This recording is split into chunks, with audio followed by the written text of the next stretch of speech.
o Marcos, Vânia, a Karen, dois Arte Vida, Dinalva, a Vive. Tô vendo aqui o iPhone do Guará e da Gi. São dois companheiros queridos, queridíssimos nossos. A gente estendeu o convite para o pessoal do Arte Vida participar conosco desse estudo do Evangelho. Como eu tenho a impressão que eles não devem saber direito como que é, nós estamos estudando de Guará o Evangelho de Lucas. Nós seguimos um método conhecido em Minas, lá em Minas Gerais, como miudinho. Então a gente estuda um versículo em regra por domingo.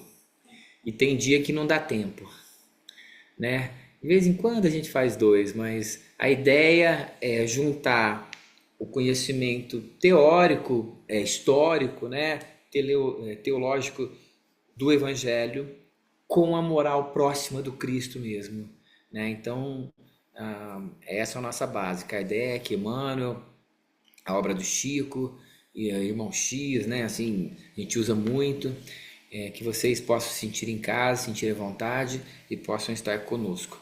Tô vendo que também a Milena chegou, a Tânia. Boa noite para todo mundo. Claudinha, vamos lá, senão só eu falo, não dá tempo. Bora lá, boa noite, gente. Essa sala tá cheia hoje, ó. Tô ficando tensa. Ainda tem a galera aí, né, Lígia? Boa noite, gente. Então vamos. Geralmente é um versículo e por coincidência eu preparei dois hoje, só não sei se vai dar tempo. Talvez não dê e fique só em um, mas vamos ver. Estão vendo aí, né? Deixa eu, opa, colocar para apresentar.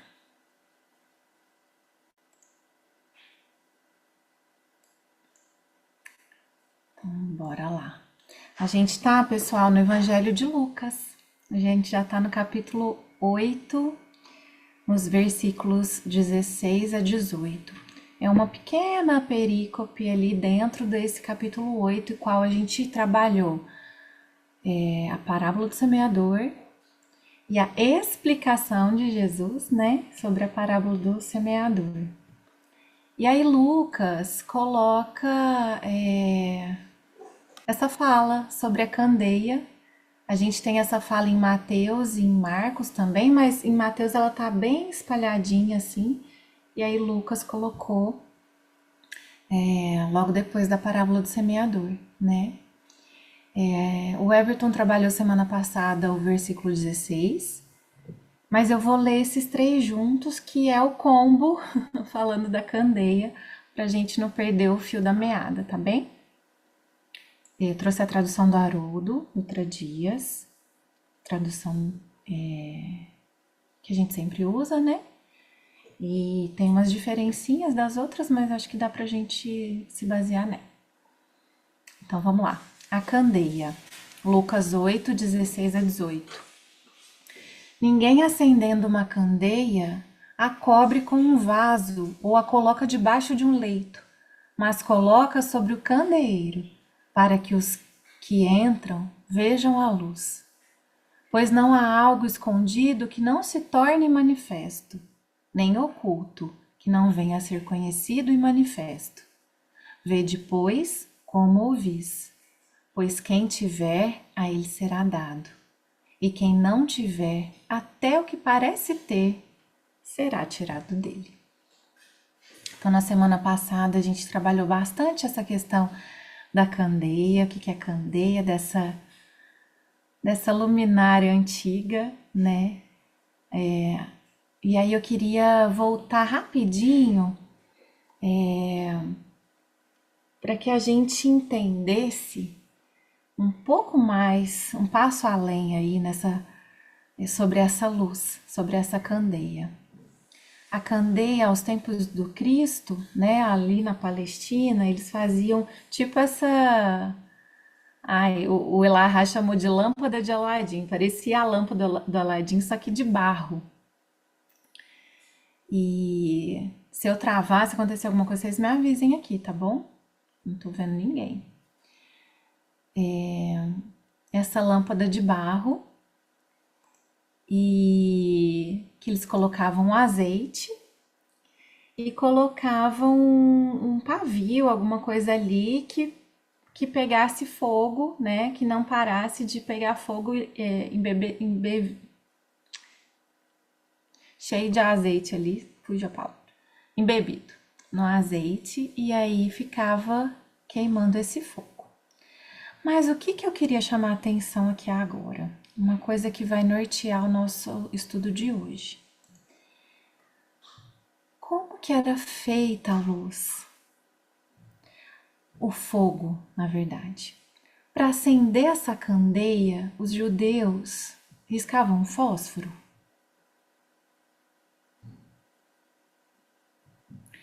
Quando Jesus fala sobre a candeia, sobre a luz, o contexto que se tem não é o contexto que nós temos de apertar um interruptor ou de riscar um fósforo, né?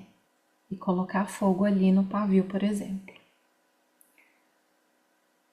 Para que se tenha o fogo e, por conseguinte, a luz, era necessário um grande esforço. Então, imaginem pegar lá, ficar fazendo atrito, fricção entre os pedacinhos de madeira ali ou de metal, enfim. Não era muito fácil acender o fogo.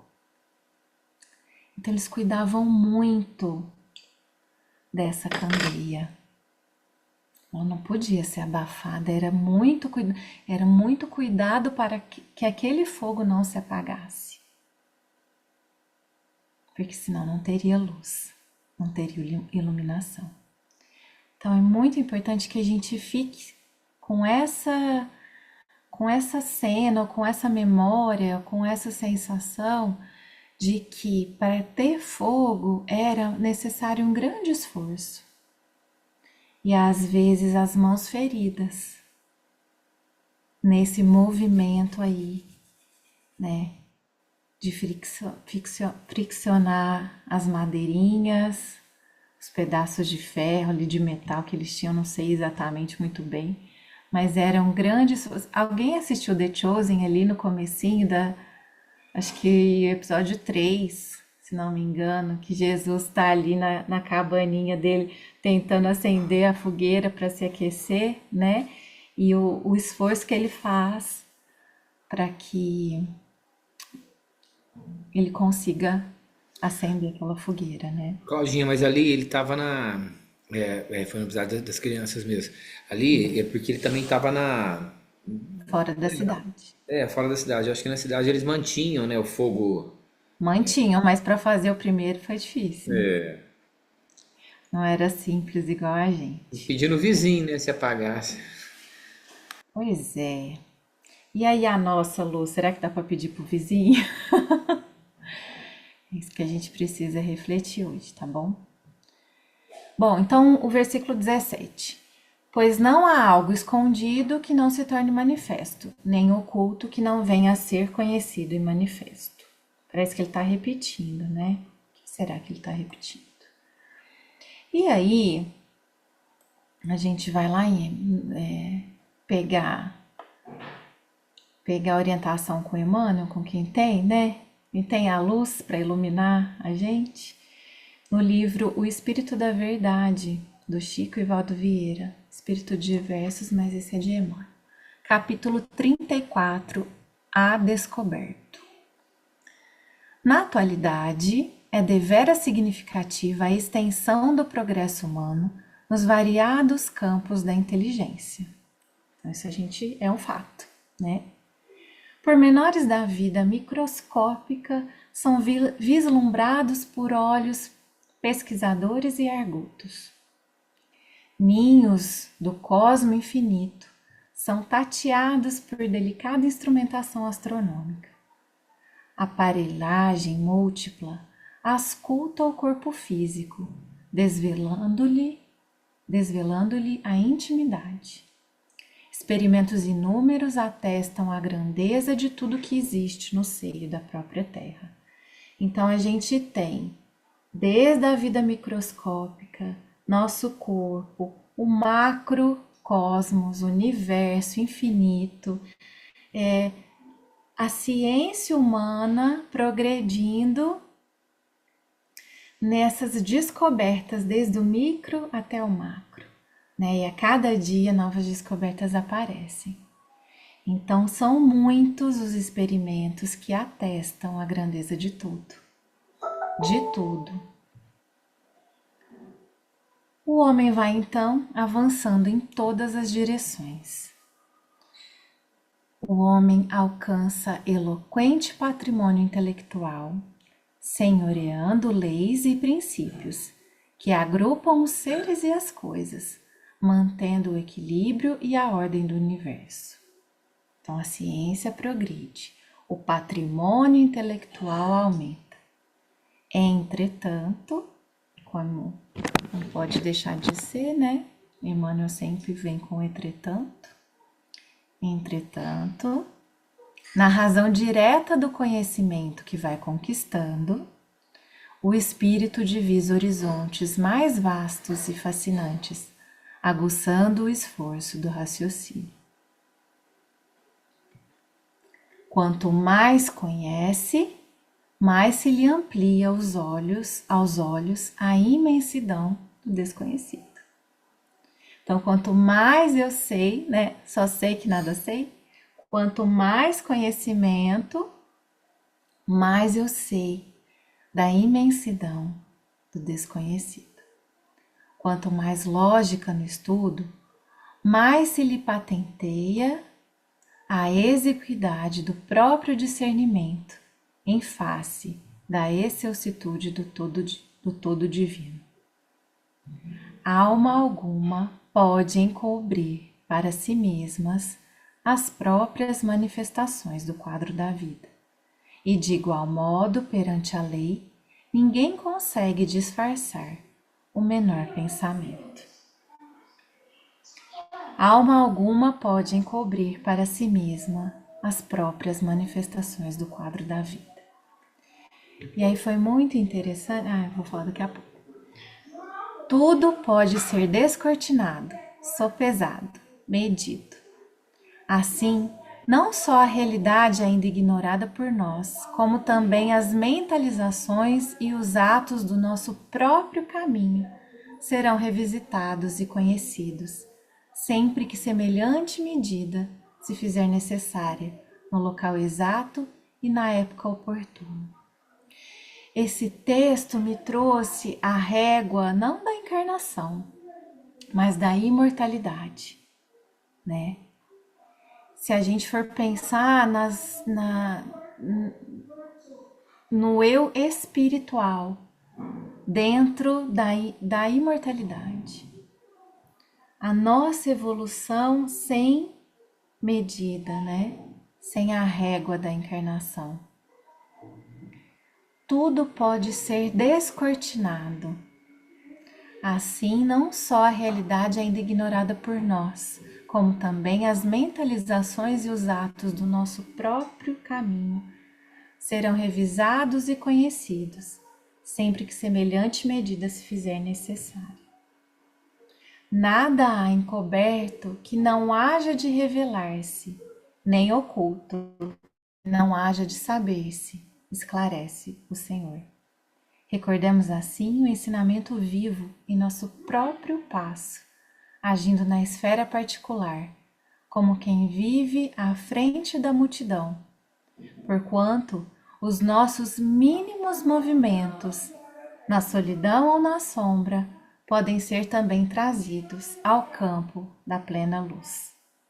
E aí eu grifei aqui o nosso próprio passo, porque o Aloísio sempre adverte, né? A hora que Emmanuel colocar pés, passo, caminhar, é para a gente pensar e fazer associação com o sentimento.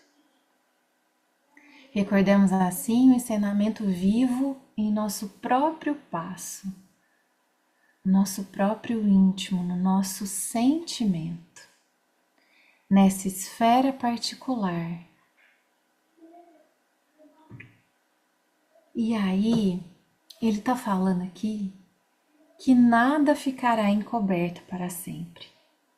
Porque a gente pode encobrir numa encarnação, mas na linha do infinito, uma hora será descortinada. A gente tem. Ô, gente, vocês estão tão quietinhos. A gente tem tantas coisas no nosso inconsciente, tantas coisas gravadas no íntimo do nosso ser que a gente nem lembra, que a gente não tem acesso hoje, mas que para que a gente continue nosso processo evolutivo, a gente vai precisar colocar um foco de luz ali, na onde ainda está obscuro. A gente vai ter que abrir essa cortina e descortinar o que está escondido. Porque aprendendo com isso é que a gente vai conseguir galgar os passos na evolução. Um dia seremos espíritos de luz, não é? O nosso destino é esse. Todos nós seremos espíritos de luz. A diferença vai ser a caminhada, mas o nosso destino é esse. E para sermos espíritos de luz, a gente está aqui no esforço de acender essa faísca. E às vezes vai machucar a mão. Às vezes vai queimar. Mas é através desse sofrimento, dessa dor, desse esforço, é que a gente consegue acender essa candeia. E que a gente consegue colocá-la no velador. Entendem? E aí queria trazer um pouco de reflexão pra gente. E por favor, sintam-se à vontade para. Cara, é essa, Everton? Para que a gente possa conversar um pouquinho, né? O que eu sei sobre os meus passos, sobre os meus sentimentos, né? Porque às vezes a gente acha que domina ali, mas como um iceberg, o que está aparecendo é a ponta e o que está escondido, toda aquela parte debaixo da água que está velada, né? Que não apareceu ainda. Tenho consciência disso, né? Então, situações extremas, né? Como que eu vou reagir emocionalmente falando? Não é reagir, por exemplo, em frente a um assalto. Claro que não é para você reagir ali na hora, mas a sua emoção, né? Emocionalmente falando mesmo. Que vai brotar de dentro de mim?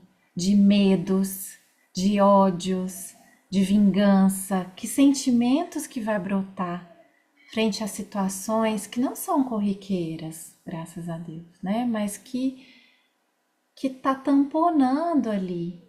Quais sentimentos que estão debaixo da água ali escondidos e velados, né? Como que eu vou reagir emocionalmente frente a uma doença grave? Frente a uma grande traição, frente a uma grave acusação, frente a uma situação extrema. Eu conheço os meus sentimentos? Eu posso te falar assim, não. Se eu for traído pela minha irmã, eu vou reagir muito serenamente, perdoando ela, porque eu sei que ela estará, entendeu? Eu sei quais são os meus sentimentos.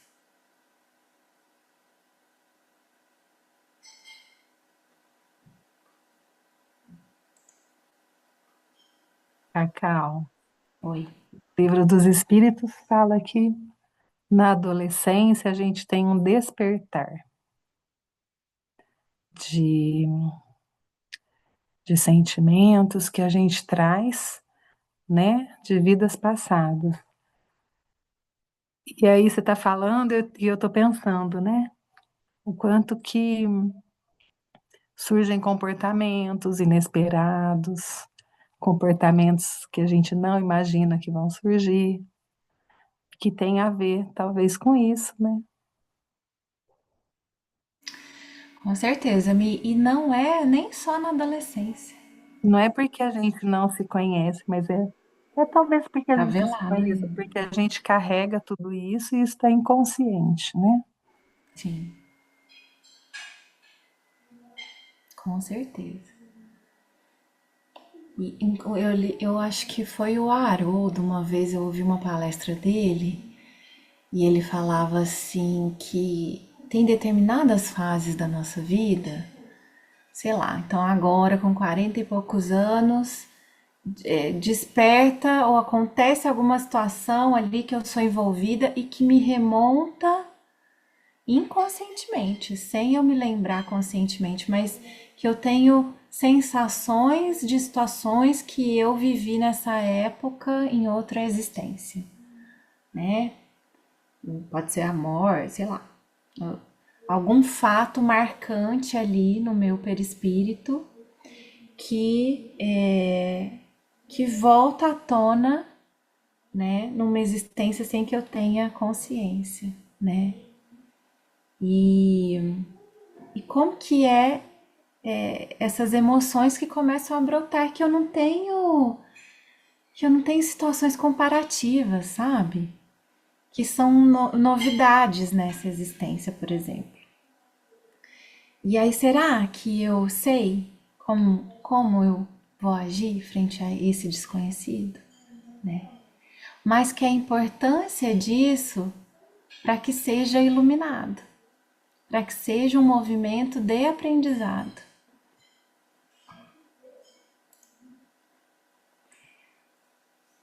E aí, o Aloysio traz assim: o que está encoberto. Opa, travei?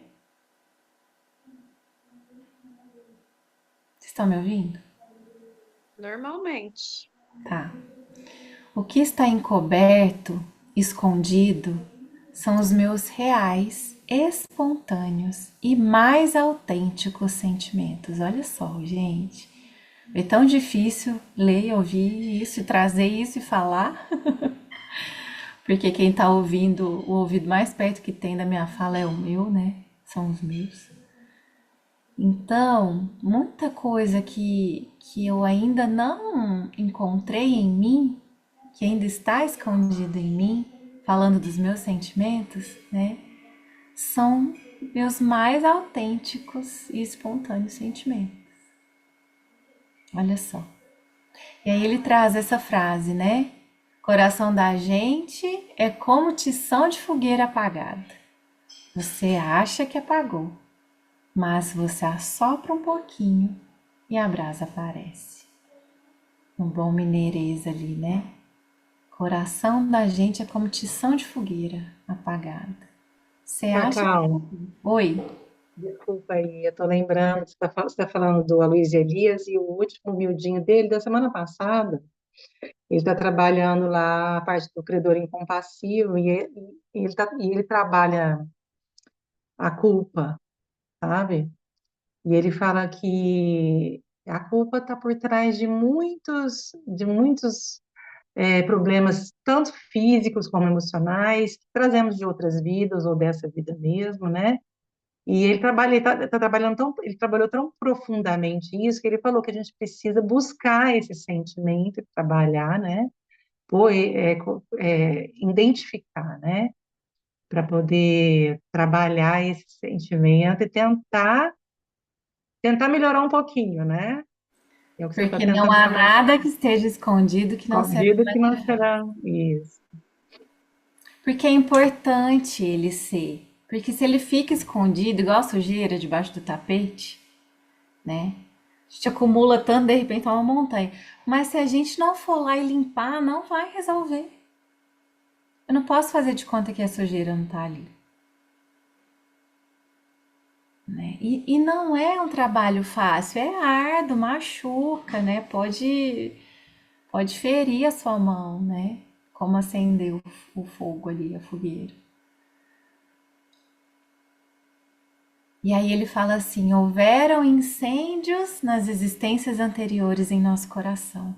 Então, quantas marcas a gente não traz, né? De relacionamento, de relação com o outro. Quantas vezes eu traí, quantas vezes eu fui traído, quantas vezes eu magoei, quantas vezes eu fui magoado, quantas vezes eu feri, quantas vezes eu fui ferido. Se a gente puxar nossa ficha criminal assim das últimas 10 existências, né, nós vamos ter problemas com a justiça, né? Então, esse incêndio, essa fogueira das vaidades, das paixões, dos vícios, a gente foi apagando, né, ali entre uma encarnação e outra. Mas tem alguns que restaram ali um tição, um pouquinho de brasa. E basta um ventinho, basta um sopro leve para que aquela fagulha ali incendeie e vire uma grande fogueira, né? Movimentos de tristeza, de depressão, de ódio, de cólera, quantos são esses? E aí pensar que a gente conhece uma parte só dos nossos sentimentos, que ainda tem tanta coisa para ser desvendada, né? É uma caminhada, é uma caminhada. E que a gente vai fazendo de pouquinho em pouquinho. Porque senão a gente também pode ter uma queimadura grave com essa fogueira intensa, né?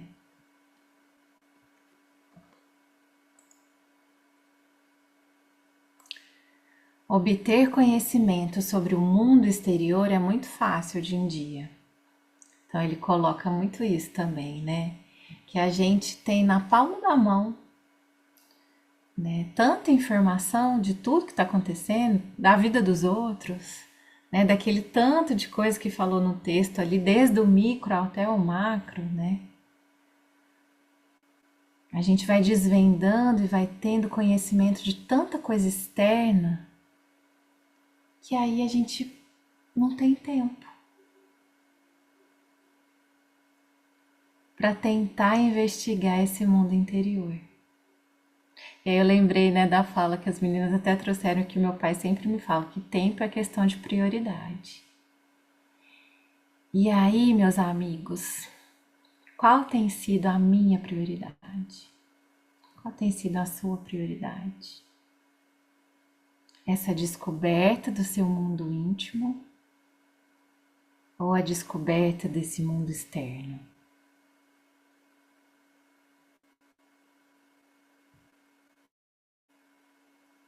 Que eu tenho gasto meu tempo, gasto entre aspas, né? Como que eu tenho investido o meu tempo? Porque se eu tenho um iceberg para descobrir das minhas coisas, será que vai dar tempo nessa vida? E se eu ficar procrastinando? Porque, gente, a gente fica perdendo tempo ali, rolando dedo, preocupado com a vida do alheia. Enfim, pra gente refletir, não pra gente ser juízes aqui, né? De ninguém. Mas para que a gente reflita mesmo assim, é uma reflexão diária, né? Porque há quanto tempo a gente fala da questão 919A do Livro dos Espíritos? Do Conhece-te a ti mesmo. Acho que em todo encontro quase a gente ou comenta de Santo Agostinho, né? Fazendo aquela análise íntima antes de dormir, ou do autoconhecimento, porque essa luz que Jesus traz não pode ser a luz externa. Ele não está falando disso. É da nossa. Onde eu vou colocar a minha luz? Que seja uma centelha de luz, mas que se eu colocar ela no alto, ela vai iluminar mais, né? E aí a gente vai ver nos próximos versículos, a quem mais tem, mais será lhe dado. E aquele que menos tem, ainda lhe será tirado. Então, o que eu estou fazendo com isso? O que eu estou fazendo com o meu tempo? Ele vai ser acrescentado ou ele vai me ser tirado? O meu tempo de conhecimento do meu mundo interno. Como que a gente chama o Cristo? Essa música mesmo que o Everton começou cantando. Ele é quem? Ele é o sol, não é? Que irradia. E a custas de que ele chegou a ser o sol que irradia? Porque é esse o nosso destino. Todos seremos esse sol um dia. Mas para que a gente seja essa luz, é preciso que eu vá nos cantinhos mais escondidos do meu ser para iluminar a sombra que tem ali. Não pode ter sombra no sol. Se eu sou a luz, eu não tenho sombra em mim. Então, esse movimento de descobrir os cantinhos escondidos e escuros é que vai fazer com que eu ande nesse movimento aí de ser o sol, né? E aí, posso seguir? Vocês querem falar?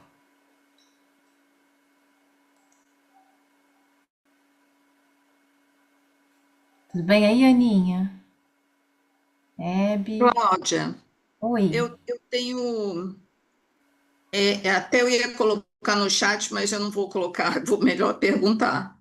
Eu desculpe a minha ignorância, mas assim, eu não consigo entender muito bem a lógica desse versículo 8:18. Eu entendo, pois quem tiver a ele será dado, e quem não tiver, até o que parece ter será tirado dele. Não é uma. Eu não entendo. Eu acho que não está certo. Não Então, faz assim, sentido. Vamos não andar um faz pouco. sentido. Ele é difícil mesmo de raciocinar, logicamente, né, Tânia? Vamos ver aqui Isso. um pouquinho, porque a gente vai entrar nele agora. E aí o seu Honório tem umas contribuições para dar pra gente. Aí a gente volta no final para ver se a gente consegue fazer uma trama e fazer um fio da meada, né? Mas Tá é joia. uma construção, né, Tânia? E aí, então vamos, deixa eu ler ele de novo.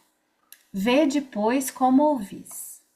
Pois quem tiver, a ele será dado. E quem não tiver, até o que parece ter, olha que importante essa palavra. Porque será que ele tem mesmo? Só parece, né? Até o que parece ter será tirado dele. Porque se ele tivesse mesmo, talvez não fosse tirado, né? Então, acho que aqui é a chave dessa fala. Mas vamos lá. Lá no Luz Perecível, o livrinho lá do seu Honório, aquele azulzinho lá, tá?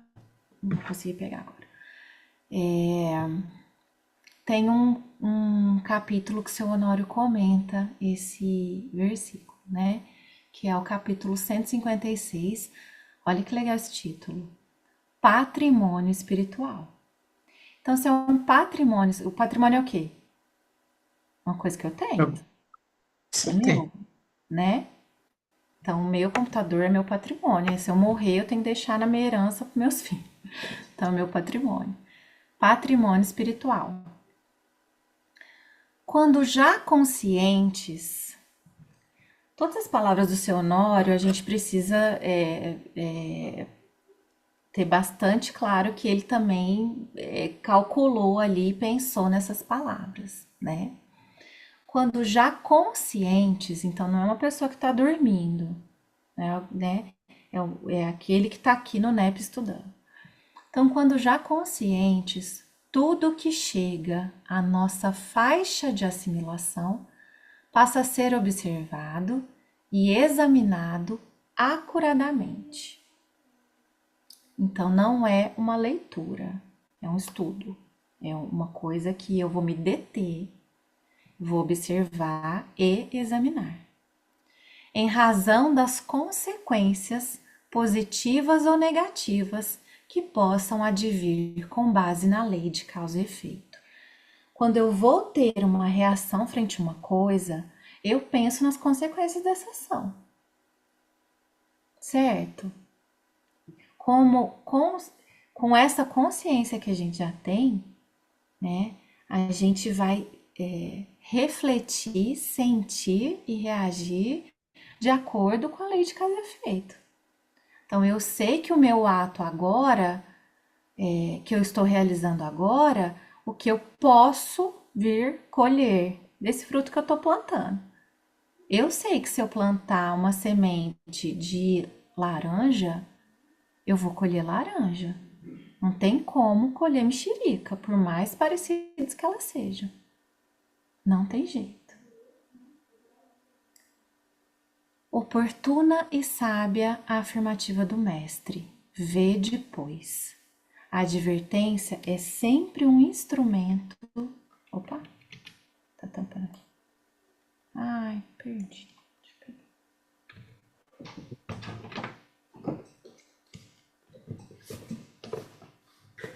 Eu acho que é um instrumento de estudo, né?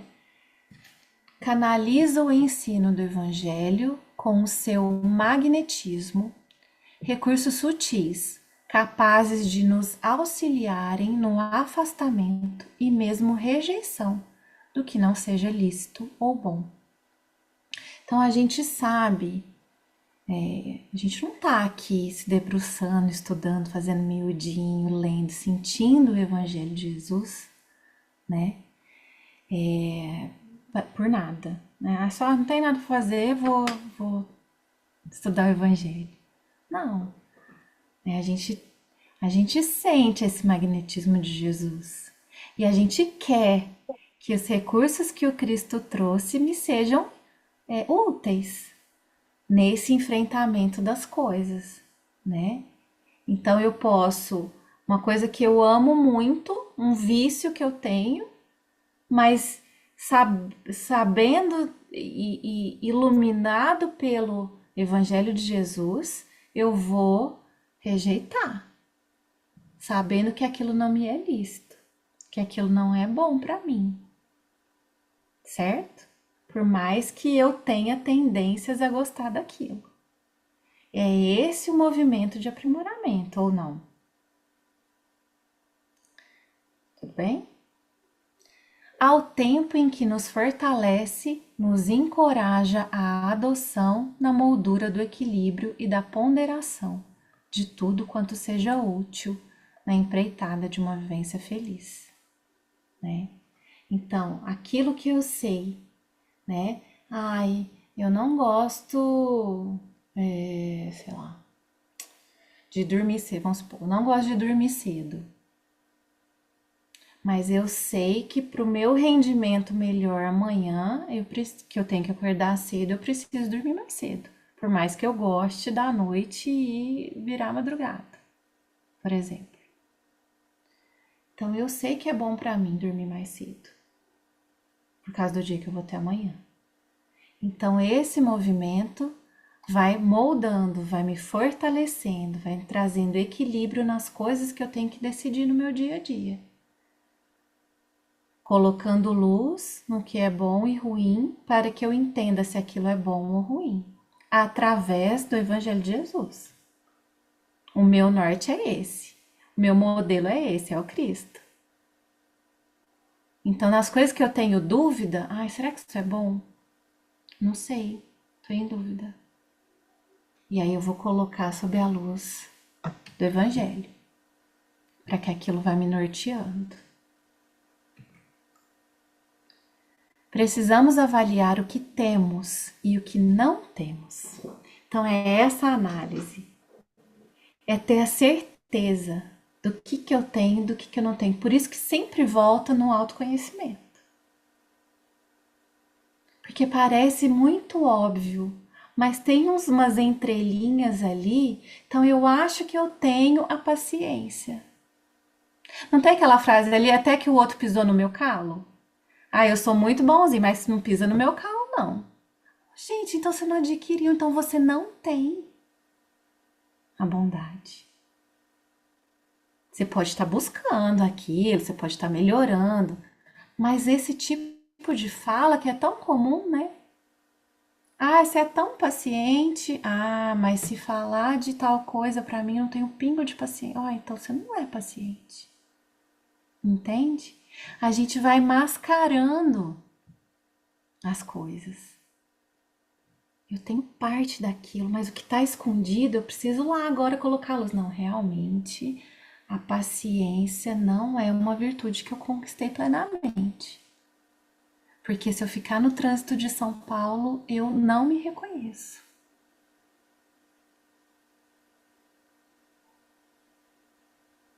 Se eu não me reconheço, tem hora que a gente fala, nossa, nem me reconheci aquele dia.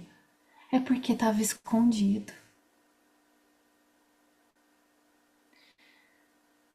Temos o que se incorpora ao patrimônio espiritual. Então, qual que é o meu patrimônio espiritual? O que eu realmente tenho? A gente vai agregando coisas, né? Obviamente. O que trazemos e levamos conosco no regime das encarnações, o bem e o mal, a inteligência, o conhecimento, as virtudes, os vícios e assim por diante. Então, eu tenho um certo grau de conquista aqui nessa virtude, mas eu tenho um vício da, sei lá, intolerância ainda incrustado no meu ser. E eu preciso admitir que eu tenho isso, porque senão eu vou tamponando. Não, eu preconceituosa de jeito nenhum. Não sou. Até que eu invejosa, mas nunca. Imagina, sou uma pessoa, nossa, não quero nem saber o que o outro tem. Tô nem aí. Mas e se? Sabe? E se for naquele ponto ali que tá o cutiçãozinho assim, adormecido? E a hora que realmente aparece o vento, sopra tudo e a fogueira aparece. Se temos o que é espiritual, o que a nós se incorpora, tudo quanto está fora de nós, não temos. Adotando a autoanálise, providência indispensável ao processo reeducativo. Então, é um processo, gente. Por isso que a gente volta inúmeras vezes. É um processo. Não nos será difícil avaliar a extensão das sombras da ignorância que ainda nos envolve. Então, parece que eu sou paciente, mas será que eu sou mesmo?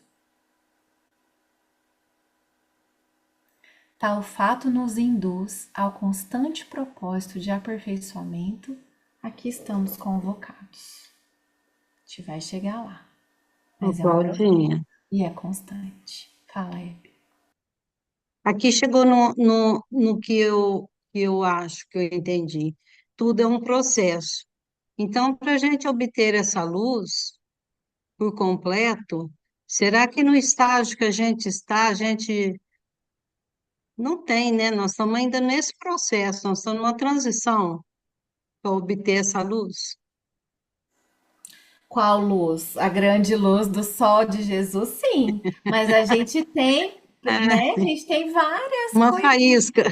A gente tem, todos nós temos uma centelha divina dentro de nós. Somos filhos de Deus, né? Todos temos, até aquele que parece que vive na maior escuridão, na maior das sombras. E é só ativar ali que ela também vai expandir, né? Então a gente tem conquistas, Hebe. O que eu queria chegar é nesse assim. é, não dá para falar 100%. Eu sou uma pessoa paciente. Eu estou no processo de conquistar a paciência. Sabe aquela coisa de amar ao próximo como a ti mesmo? O que que é? A gente vai entrar sempre nessa discussão. O que que é esse amor? Tão grande que eu amo quem eu nem conheço, que eu amo o meu inimigo, que eu amo quem enfia a lança no meu peito, como Jesus amou Longinos e depois ele vem como Pedro II. Esse amor a gente não tem. Não tem. Não é meu patrimônio espiritual. Não é. Eu amo meu filho profundamente. Eu amo meu marido. Eu amo os meus filhos, meus pais. Eu amo, mas assim, o meu inimigo, não, não amo. Ainda não. Só que para eu alcançar esse amor que o Cristo teve, eu preciso identificar essas sombras que tem em mim. Eu preciso me apropriar do que está escondido. Eu preciso que venha à tona, que ele se manifeste. Para mim mesma, não é para os outros. Não é para eu contar para todo mundo aqui o que tá, né? Os meus sentimentos que estão escondidos. Não, é para que eu entre no quarto íntimo, para que eu também tenha coragem de olhar para aquilo que eu ainda nem sei que eu tenho. Porque olhar para o desconhecido, né, meninas? É muito difícil. As psicólogas aqui que sempre me ajudam nessas questões. Não é fácil a gente pisar onde a gente não conhece. É essa a questão. Mas a gente tem a centelha divina em nós, Hebe. A gente não é só escuridão. Por isso que a gente não pode. É isso que ele quer dizer com encobrir a luz, né? Vamos mostrar, vamos iluminar. Deixa eu mostrar o que eu tenho para mim mesmo, para que isso seja também um movimento. E é por isso que eu trouxe aquela primeira imagem da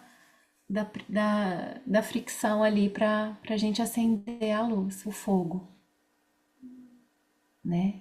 Porque é um esforço. É um esforço. E aí, Tânia, tem um exemplo do que parece ter lhe ser atirado. O Aloysio fala assim, por exemplo, um exemplo, né? O trabalhador da casa espírita. Vamos pensar num centro espírita. Aí tem aquele que dá palestra, pode ser que mil e uma coisas. Aí chega um, eu não. Fulano, você quer fazer palestra no dia tal? Comentário do Evangelho? Não, não posso, tem tanta coisa a fazer. Aí chega pra ele da outra vez, eu tinha falado que eu ia ficar com a ata da casa, mas eu não vou poder porque eu vou ter que fazer tal outra coisa. E aí, não, então tá bom. Então você não vai fazer ata não? Deixa que eu faço.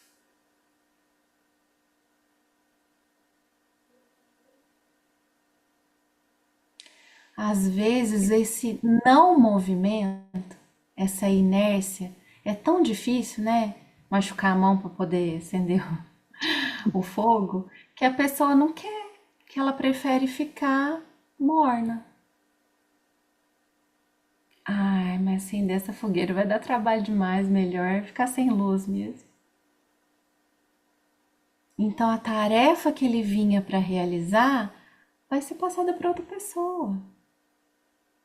Porque as coisas vão acontecer independente da Tânia, da Cacau, da Hebe, da Karen, de qualquer um. Se a coisa tem que acontecer, vai acontecer. O Kardec falava isso, né? Se não fosse Kardec, ia ser outro. Cacau. Alguém ia trazer essa luz à tona, né? Mas ele precisou de um grande esforço, de grande trabalho. Ele trabalhou muito para que essa luz fosse revelada, para que essa luz fosse posta no candeeiro. Só que se ele não quisesse, tá bom, então essa luz não vai ser sua. Parece que você tem, mas você não tem, vai ser para outro. Entendeu? Fala, Cá. Cacau, e você está falando do atrito, né? O mergulho que a gente, na carne, né? Quando a gente encarna, e o tempo todo a gente está sendo atritado para acender essa luz, né? Essa analogia que você fez aí, né, da madeira sendo atritada para acender, o tempo todo a gente está sofrendo esses atritos, né, que vão colocar a gente numa situação que vai revelar o que realmente a gente sente diante das situações desafiadoras, né, que vão nos revelar, né, e nos vão tentar ou acender a luz, ou a gente ficar apagadinho, ou a gente ficar morno, como você falou, a gente vai ficar sem ação, né, diante dessa busca, diante desse atrito que nos é nos, é, nos desafia o tempo todo, né? Então, assim, o mergulho na carne é o grande atrito, né? O grande atrito para a gente acender essa luz, né? E quantas. E a gente tem que pegar essa oportunidade que nós temos aí e procurar fazer o nosso melhor, né? Dentro desse atrito. Como você falou, não é fácil. Por isso que muitas vezes, quantas encarnações ainda a gente vai precisar para isso, né? O Haroldo Muito falou bom uma essa análise. coisa, cara, e tão interessante, né? Que ele fala assim: ô, gente, eu tô buscando é parar de errar, é parar de causar confusão, Para zerar é a conta e parar de depois adquirir. começar. Para zerar a conta e É depois começar. assim, se eu parar de fazer arte, já tá, Já tá bom demais. já tô melhor do que eu tava antes, porque eu fiz tanto, né? Então, Justamente. tô parando de acumular dívida. Aí Excelente. depois eu começo a pagar, mas se eu parar de acumular já tá ótimo. Já tá ótimo.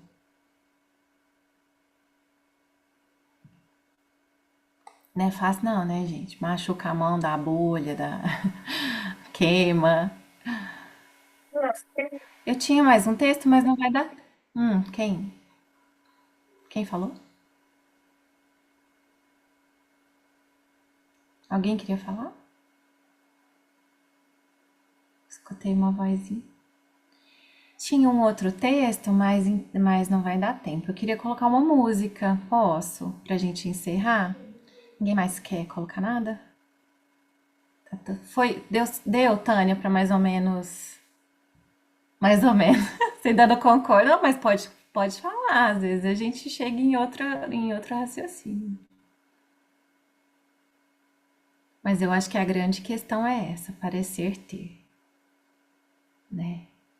Então, o que parece que você tem, daqui que você não tá dando conta dele ainda não. Se apropria primeiro. Então, vamos lá. E a parábola dos talentos, é dos talentos, Eu ia falar da parábola dos talentos, precisa exatamente ajudar, né, a compreender um pouco, né? essa conexão, verdade. Esqueci dela, mas eu queria conectar mesmo. Quer falar? Pode falar, Mi. Eu não sei falar, não, eu sei por alto. Eu não sei se é dos talentos. É dos talentos, que são três, cada um recebe uma moeda, outra duas, outra cinco. Isso mesmo. E é o primeiro, e aí o patrão, né, responsabiliza cada servo para cuidar e multiplicar os talentos. E aí, quando ele retorna, para quem ele tinha dado 5 talentos, multiplicou, né? E ele trouxe mais. Servo bom e fiel, multiplicou meus talentos. O que tinha 2 também aumentou, não tanto quanto o que tinha 5, mas também aumentou os talentos. E o que tinha ficado só com um talento, enterrou esse talento. E ele enferrujou. Ficou com medo de perder, Ficou com medo de perder, ficou com medo nada para do devolver patrão. para o patrão e ele guardou. Guardou. E enferrujou. E perdeu, né? Então, aquele que parece ter, na verdade, não tem nada. Será tirado, não ficou com nada. Né? Perdeu aquele que tinha ganhado. Aquele talento se perdeu, se enferrujou. Era exatamente isso. Obrigada, viu, Mi? Fui por outro caminho aqui e me esqueci dessa parábola. Essa música, ela Ai, por quê? Deixa eu ler aqui. Não, é que a gente estudou essa parábola ontem, né, Dai? Anteontem. Quinta, É, fez isso tudo junto, meio forçado, né? de última hora. Eu De tô rindo última aqui hora. da conexão. Gente, é tudo muito conectado, é muito impressionante. E aí, Cláudia, só para complementar, no nosso estudo aí, a gente falou sobre essa questão do medo. Então, que medo é esse que o último dos rapazes ali teve em não multiplicar os talentos? E é Mas, esse Medo de medo perder, de né? acender esse pavio, né? Esse mas, medo de acender esse fogo. mas o Senhor, quando ele vai falar com o último deles, ele fala assim: servo mau e preguiçoso. Então, a gente voltar no trabalhar no caso do exemplo do trabalhador da casa espírita, muitas vezes a gente deixa passar oportunidades. Eu tava numa livraria agora há pouco, em Ribeirão, e eu vi um livro do Rossandro junto com a Lúcia Helena Galvão e uma outra moça sobre felicidade. Então você pega assim um companheiro que lá passou quase no suicídio, e aí a mãe dele, que não era espírita, mas era médica, falava assim, era evangélica, falava assim, filho, eu te vejo falando de Jesus no mundo inteiro. E ele fala, eu não quero ser pastor. E ela fala, eu não sei como é que é, mas eu te vejo falando de Jesus no mundo inteiro. Então você vê hoje um companheiro que produz e influencia milhões de pessoas. Milhões. E aí não é só no trabalho dele, né, como psicólogo, aí depois não é só na TV, depois não é só no YouTube, né? Agora você vê assim no livro, vai ampliando, né? Quantos talentos serão colhidos na ação de um companheiro, né?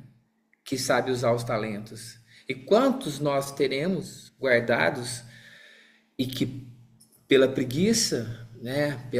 Pelo medo, que seja, medo muitas vezes é uma forma de orgulho, a gente está ocultando, né?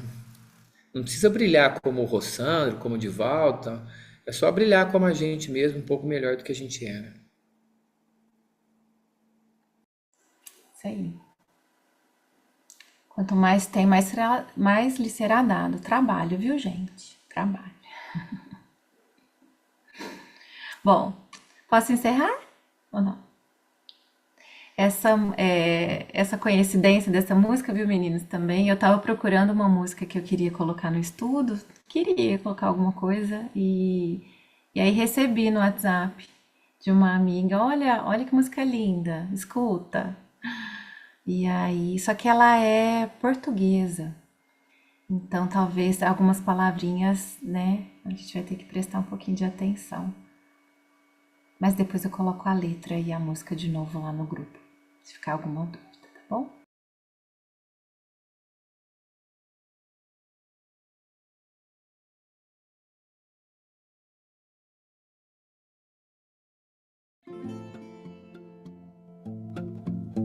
Tá ouvindo?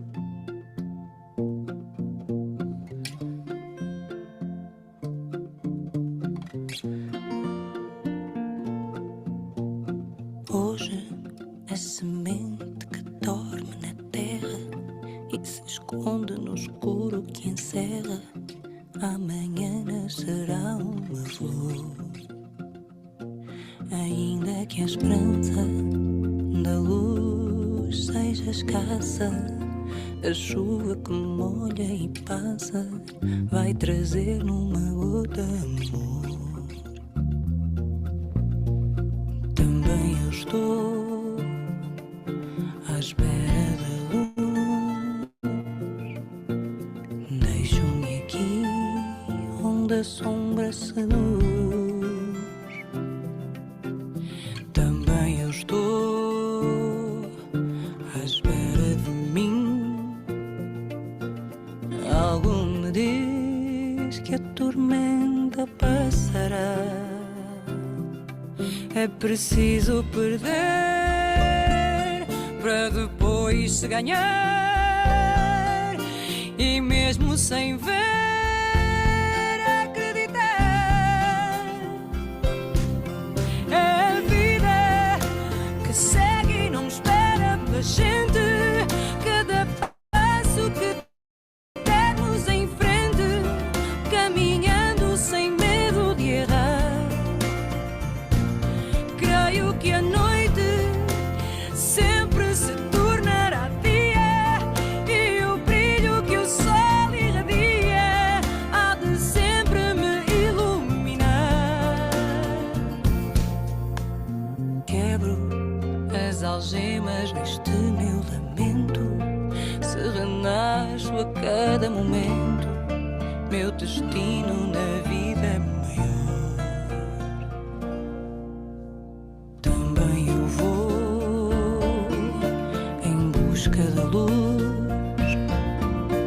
Saio daqui onde a sombra seduz. Também eu estou à espera de mim. Algo me diz que a tormenta passará. É preciso perder para depois se ganhar.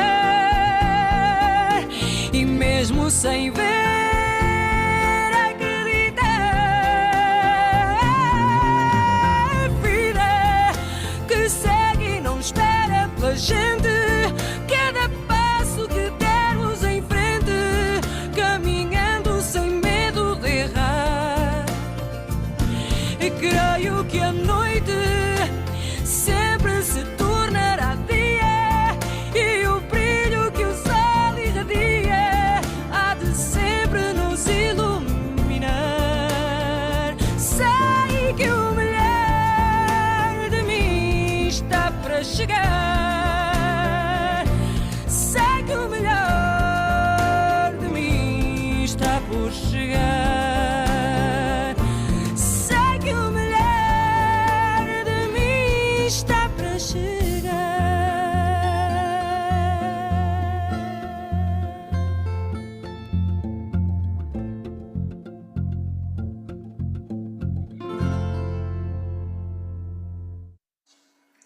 Sei que o melhor de cada um está para chegar.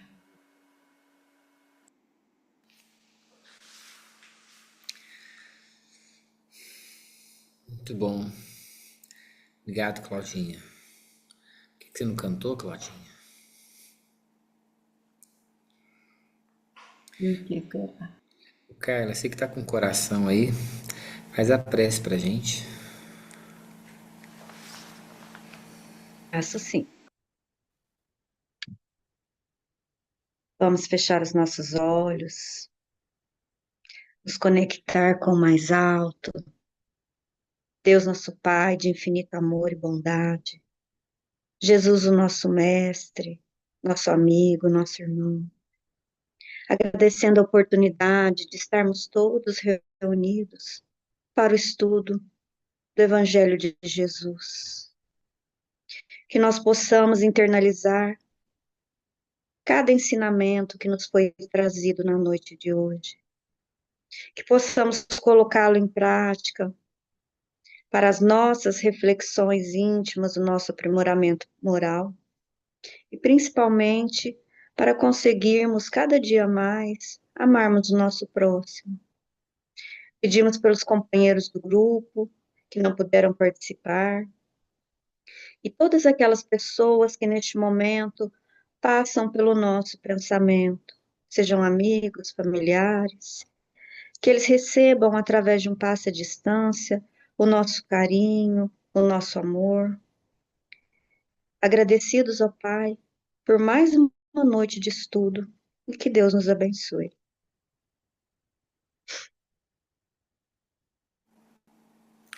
Obrigado, Carla. Obrigado, gente. Boa semana. Tomara que